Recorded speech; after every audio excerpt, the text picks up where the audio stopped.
السلام علیکم۔ آج کا درس سورہ مرسلات آیت نمبر 30 سے شروع ہے۔ اس وقت میرے پاس حافظ نظر احمد والا ترجمہ ہے۔ پہلے میں ان کا ترجمہ بتاتا ہوں، پھر جو میری فہم ہے وہ بتاتا ہوں، جہاں ضرورت محسوس ہوئی وہاں تھوڑی بہت وضاحت بھی کر دیتا ہوں۔ گزارش یہ کہ درس کو مکمل سنیں اور پھر سوالات کریں، اور سوالات وہ روایتی ترجمے والا نہیں کریں بلکہ توجہ سے سنیں اور اس کے مطابق سوال کریں۔ انطلقوا الی ما کنتم بہ تکذبون، حکم ہوگا تم چلو اس کی طرف جس کو تم جھٹلاتے تھے۔ یہ انطلقوا کا مادہ بھی طلق ہے، یعنی تو لام قاف، اور اسی سے لفظ طلاق بھی نکلا ہے، تو وہاں تو یہ مرد عورت میں طلاق دلوا دیتے ہیں، اب یہاں طلاق کیسے دلوائیں، کیونکہ یہاں بات کچھ اور چل رہی ہے، لہٰذا یہاں صحیح ترجمہ کرنے پر مجبور ہو گئے کہ طلاق کا بنیادی مطلب ہے نجات کے لیے چلنا، تو انہوں نے صرف چلنا کر دیا کہ تم چلو۔ انطلقوا، یہ کہ تم نجات کے لیے چلو، الا اس کی طرف، ما کنتم جو تم ہو، بہی اس کتاب کے ذریعے، تکذبون تم جھٹلاتے ہو، تو تم اس نجات کی طرف چلو جو تم ہو اس کتاب کے ذریعے تم جھٹلاتے ہو۔ انطلقوا الی ظل ذی ثلاث شعب، تم چلو 3 شاخوں والے سائے کی طرف۔ اب یہاں پھر وہی انطلقوا آیا، اس کا مطلب تو وہی نجات کے لیے چلنا ہے۔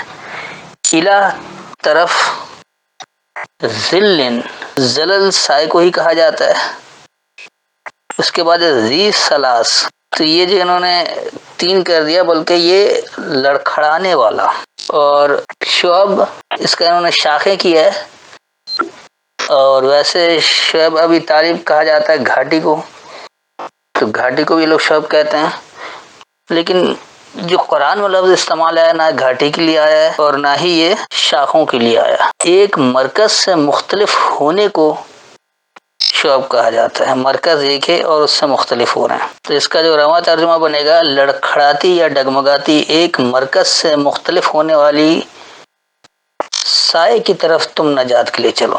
یعنی نجات کے لیے چلنا ہے کس کی طرف؟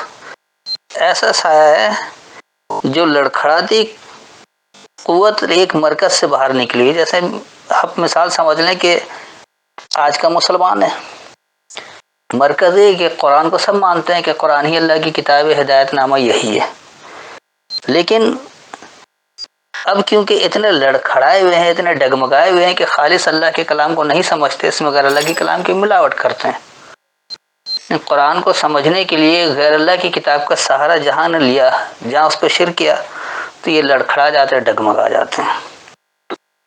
تو یہ لڑکھڑانے والے ڈگمگانے والے اس سائے کی طرف گئے ہوئے ہیں جو مرکز تو ایک ہے، اس سے مختلف شاخ نکل گئی ہے، تو نجات کے لیے اس سے چلنا ہے، کتاب کی طرف آ کر اس سے نجات کے لیے چلنا ہے، اس مرکز کو پکڑنا ہے، اس مرکز سے مختلف نہیں ہونا ہے۔ لا ذلیل ولا یغنی من اللہب، نہ گہرا سایہ اور نہ وہ تپش سے بچائے، لا ذلیل، نہیں وہ سایہ دینے والا ہوتا ہے، ولا یغنی، اور نہ بے پرواہ کرتا ہے، من اللہب، خاص شعلے سے۔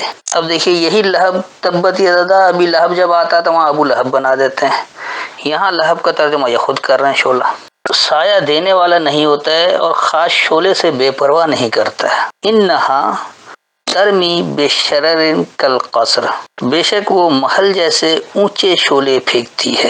انہا بے شک یہ، ترمی رمی ہے اس کا مادہ، اور رمی کہتے ہیں پھینکنے کو، بے شک یہ تم پھینک رہے ہو، بے شرر شرارت پر، نقصان پر، شرارت کو، نقصان کو، کل قصر، قصر کہتے ہیں مختصر کرنے کو، جب صلاۃ القصر آتا ہے تو وہاں تو یہ صلاۃ کا مختصر کرواتے ہیں، یہاں محل بنا دیا قصر کو، تو کل قصر مختصر کرنے کی طرح، جیسے مختصر ہو، تو بے شک یہ برائی کا تمہارا الزام مختصر کرنے کی طرح ہے۔ کأنہ جمالۃ صفر، گویا کہ وہ اونٹ ہیں زرد۔ اب دیکھیے یہاں جمالتن کا اونٹ کر دیا، جبکہ جمل اس کا مادہ ہے، اور جمل جمیل اسی سے نکلا، نے خوبصورتی، خوبصورت کو کہا جاتا ہے۔ صفر انہوں نے زرد کر دیا، صفر کہتے ہیں چمکدار کو، زردی مائل چمکدار، اس لیے سونے کو بھی صفر کہا جاتا ہے، پت کی جو قے ہوتی ہے اس کو بھی صفرا کہا جاتا ہے، اور یہ جو آپ کی چمکتے زرد کھال والی گائے اس کو بھی صفر رنگ اس کا کہا جاتا ہے، اس کے چمکدار صاف ستھرا ہوتا ہے۔ تو یہ جو ایسی چیزیں ہیں جس میں سنہرا پن آئے اس کو صفر کہا جاتا ہے۔ تو یہاں اللہ کیا کرے گا، کان نہو جیسے کہ وہ جمالتن صفر خوبصورت جماعت ہے سنہری، ویل یوم ایذل للمکذبین خرابی ہے اس دن جھٹلانے والوں کے لیے۔ تو ویل واویلا ہے یا خرابی ہے، یوم ایذن اس دورانیہ للمکذبین جھٹلانے والوں کے لیے۔ تو اس کو تھوڑا سا سمجھ لیں کہ یہ بات مسلسل کتاب کی چل رہی ہے۔ سب سے پہلے تو اللہ نے یہی کہہ دیا ہے کہ نجات کے لیے چلنا ہے اس کی طرف جو تم اس کے ذریعے جھٹلا رہے ہو، ہی کا سیگا یہاں کتاب کی طرف جا رہا تھا۔ یہ کتاب کو جو تم جھٹلا رہے ہو اسی کی طرف تو تمہیں جانا ہے نجات کے لیے چلنے کے لیے، ورنہ نجات حاصل نہیں ہو سکے گی۔ اس کے بعد پھر اللہ کہہ رہا ہے کہ نجات جو حاصل کرو گے اس کی طرف، تو یہ ایسا سایہ ہے جو تمہیں ایک مرکز سے مختلف کر کے جو لڑکھڑانے والا ہے اس سے نکل جاؤ گے، اس سے نجات کے لیے نکل جاؤ گے۔ ایک مرکز سے مختلف ہٹ کر لڑکھڑانے والے جو بن گئے ہو اور سایہ دے رہے ہو، تو اس کی طرف آ جاؤ تو نجات کے لیے چلو گے۔ اس کے بعد پھر کہا کہ نہ یہ ایسے سایہ دے گا اور نہ بے پرواہ کرے گا شعلے سے۔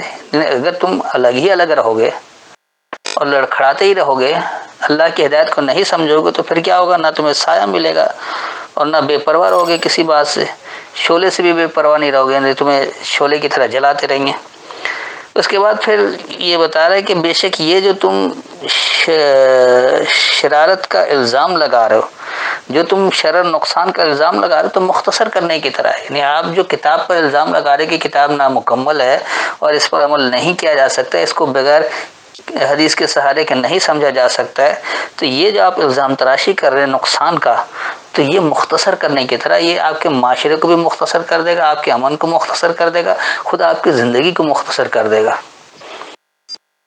جبکہ اللہ یہ کہہ رہا ہے کہ یہ جو کتاب ہے یہ تو ایسی ہے جیسے کہ اس کا ایک حسن ہے، ایک جمیل اور وہ سنہرا حسن ہے، جیسے کہتے ہیں نا سنہری باتوں پر عمل کرو۔ ہمارے مثال کے طور پر کہا جاتا ہے، یہ ضرب المثل ہی ہے کہ یہ سنہری خوبصورتی جماعت ہے، جیسے کہ ایک سنہری خوبصورت بات ہے۔ یہ کتاب کی بات ایسی ہے کہ یہ آپ کو ایسے جماعت میں تبدیل کر دیتی ہے کہ آپ سنہرے یعنی چمکدار ہو جاتے ہیں اور خوبصورت ہو جاتے ہیں، سنہرے چمکدار ہو۔ تو پھر اللہ بتا رہا ہے کہ ایسے لوگوں کے لیے خرابی ہے جو اس دورانیہ جو جھٹلانے والوں کے لیے۔ تو اگر آپ جھٹلا رہے ہیں تو پھر آپ سمجھ لیں کہ اس دورانیہ میں خرابی ہے۔ ھذا یوم لا ینطقون، اس دن نہ وہ بول سکیں گے۔ ھذا یہ یوم دورانیہ لا ینطقون، نہیں وہ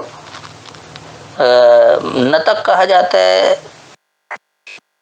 با مقصد گفتگو کو، مختصر ہو اور جامع ہو، اس لیے منطق اسی سے نکلا۔ منطقی باتیں کہتے ہیں نا کہ چھوٹی سی بات میں بڑی بات کہہ جاتے ہیں، تو یہ دور وہ با مقصد گفتگو نہیں کر سکیں گے۔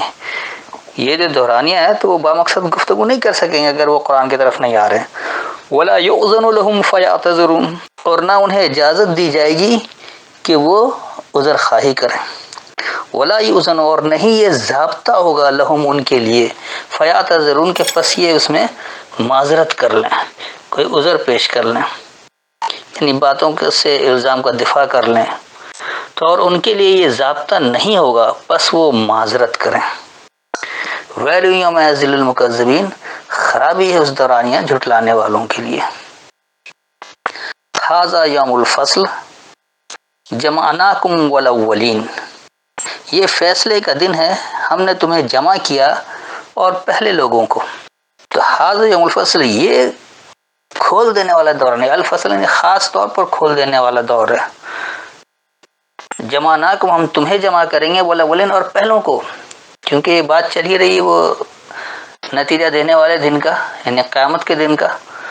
اسی لیے اللہ بار بار کہہ رہا ہے ویل یوم ایذل للمکذبین، خرابی اس دورانیہ میں جھٹلانے والوں کے لیے، کیونکہ وہاں حساب کتاب ہے، وہاں کوئی عمل کا ذریعہ نہیں رہے گا، پلٹنے کا اب وقت ختم ہو چکا ہوگا، اعمال کے مطابق ہی آپ کو نتائج دیے جائیں گے، تو اس لیے یہ کہا گیا کہ یہ وہ خاص کھولنے والا دور ہے کہ تمہیں جمع کریں گے پہلے والوں کو بھی۔ فَإِن كَانَ لَكُمْ كَيْدٌ فَكِيدُونِ، پھر اگر ہمارے پاس کوئی داؤ ہے تو مجھ پر داؤ کر لو نہیں۔ فَإِن كَانَ، پس اگر ہے، لَكُمْ تمہارے لیے، كَيْدٌ چال ہے، فَكِيدُونِ پس چال چلو، تو پس یہ کہ تمہارے لیے چال ہے پس مجھ پر چال چلو۔ وَيْلٌ يَوْمَئِذٍ لِّلْمُكَذِّبِينَ، خرابی ہے اس دورانیہ جھٹلانے والوں کے لیے، کیونکہ یہ آیت بار بار ریپیٹ ہو رہی ہے، اس لیے میں اس کو الگ الگ نہیں کر رہا ہوں، یہ ایک ساتھ ہی ایک بار پہلے بتا چکا ہوں الگ الگ لفظوں کا، اب وقت بچانے کے لیے تھوڑا اس کو ساتھ کر دے رہا ہوں۔ ان المتقین فی ظلال وعیون، بے شک پرہیزگار سایوں اور چشموں میں ہوں گے۔ ان المتقین، بے شک پابندی اختیار کرنے والے، پابند رہنے والے، فی ظلال سائے میں ہوں گے، وعیون یعنی وہ دیکھنے والا ہوگا، تو بے شک پابندی اختیار کرنے والے سایوں میں ہوں گے، یعنی وہ دیکھنے والے ہوگی، وہ ایسے سائے میں آ جائیں گے جب قرآن پر عمل کریں گے، اللہ کی ہدایت لیں گے، اللہ کے ضابطے پابندی اختیار کریں گے، وہ نظام قائم کریں گے، تو وہ ایسے سائے میں آ جائیں گے کہ واقعی وہ دیکھنے والی ہوگی۔ جیسے آج کہا جاتا ہے نا، یورپی معاشرے کی مثال دی جاتی ہے کہ اس طرح رہو کہ امن سکون آ جائے، معاشرہ پرامن رہے، معاشرتی اور معاشی زندگی بہترین ہو جائے، تو وہ سب کچھ کتاب پر عمل کرنے سے ہی ہوگا۔ اس کے بعد کرے وَفَوَاكِهَ مِمَّا يَشْتَهُونَ، اور اس قسم کے میووں میں جو وہ چاہیں گے، حالانکہ کوئی میوے وغیرہ کی بات ہی نہیں ہے۔ وَفَوَاكِهَ، اور خوشیاں ہوں گی، مما اس سے جو یشتہون وہ چاہیں گے، اور خوشیاں اس سے جو وہ چاہیں گے۔ کلوا واشربوا ہنیئا بما کنتم تعملون، ہم فرمائیں گے تم کھاؤ اور پیو مزے سے، با فراغت، اس کے بدلے جو تم کرتے تھے۔ کلو حاصل کر کے برتو، واشربو اور سیراب ہو، ہنیئا خوشگواری سے، بما کنتم اس کا جو تم ہو، تعملون عمل کیا کرتے تھے۔ حاصل کر کے برتو اور خوشگواری سے سیراب ہو اس کا جو تم عمل کرتے تھے۔ اِنَّا كَذَلِكَ نَجْزِي الْمُحْسِنِينَ، بے شک ہم اسی طرح نیکوکاروں کو جزا دیتے ہیں۔ اِنَّا بے شک كَذَلِكَ اسی طرح، نجزی ہم نتیجہ دیتے ہیں، المحسنین متوازن لوگوں کو، حسن کارانہ کام کرنے والوں کو، اچھائی کرنے والوں کو۔